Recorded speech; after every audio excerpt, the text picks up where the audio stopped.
இன்றே டவுன்லோட் செய்து உங்கள் ஃபேவரட் ஷோக்களை என்ஜாய் பண்ணுங்க. யார் ஐலி இந்த கொலையை பண்ணிருப்பா?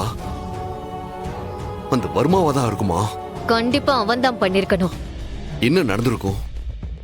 எப்படி அவன் மினிஸ்டரை கொன்றிருப்பான்? மாமா மினிஸ்டர் கிட்ட பென்டிரைவ் கொடுத்ததும் அதுல ஒண்ணு இல்லைன்னு தெரிஞ்சிருக்கணும். அதனால மாமாவை விட அந்த மினிஸ்டர் தான் ரொம்ப பயந்திருப்பான். அதுல இருக்கிற எவிடன்ஸ் வெளியே வந்தா அவனோட பதவி போறதை விட கண்டிப்பா அவன் உயிர் போயிடும்னு அவனுக்கு நல்லா தெரியும். வர்மா அவனை கண்டிப்பா சும்மா விட்டு வைக்க மாட்டான்னு அவனுக்கு நல்லாவே தெரியும். அதனால இவனாவே வர்மாவுக்கு இன்ஃபார்ம் பண்ணி விஷயத்த சொல்லிருக்கணும். இவன் பயந்த மாதிரியே வர்மா மினிஸ்டரை கொன்னு இருப்பான். அப்ப அவனை நேர்ல வந்து கொன்றிருப்பான்னு சொல்றியா? இல்ல, அவன் தான் எல்லா இடத்துலயும் ஆள் வச்சிருக்கானே. நம்ம வீட்ல கபிலன் இருக்கிற மாதிரி அப்படி மினிஸ்டர் வீட்லயும் அவனுக்கு ஸ்பை யாராவது இருப்பாங்க. அவங்கள வச்சுதான் கொன்னு இருப்போம்.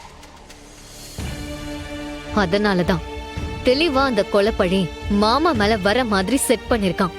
அவன் ஒரு ஆள் நல்லா இருக்கணுங்கிறதுக்காக எத்தனை பேர் அசால்ட்டா கொல்றான். அவனால எத்தனை பேர் பாதிக்கப்படுறாங்க. அவன் மட்டும் என் கையில சிக்குனானா, நீ அவனை கொல்றியோ இல்லையோ, நான் அவனை சும்மா விட மாட்டேன். சும்மா கண்ட துண்டமா வெட்டி போட்டுருவேன். அவனை கண்டிப்பா ஒரு நாள் நாம பிடிப்போம். எனக்கு அந்த நம்பிக்கை இருக்கு. ஆனா இப்ப என் சிந்தனை முழுக்க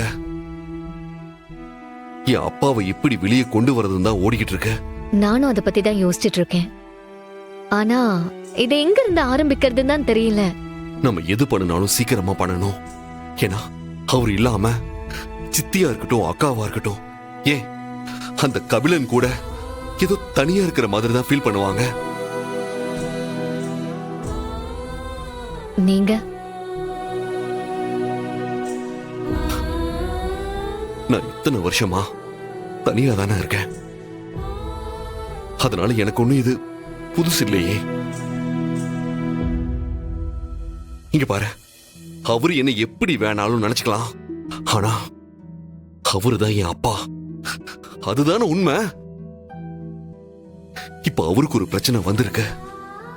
அதுல இருந்து அவரை காப்பாற்ற வேண்டியது என்னோட கடமை ஐலி.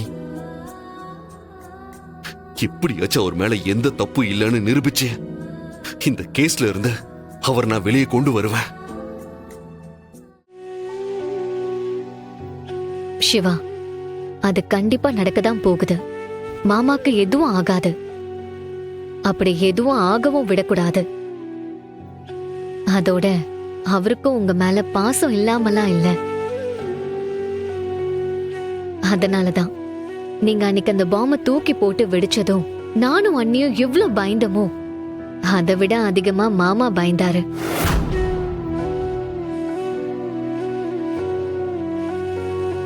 அவர் உங்க மேல இருக்கிற பாசத்தை வெளிக்காட்டிக்கிறதுக்கான சந்தர்ப்பம் வரல.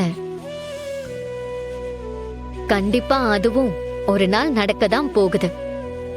நீங்க நம்பிக்கையோட இருங்க. எல்லாம் நல்லதாவே நடக்கும்.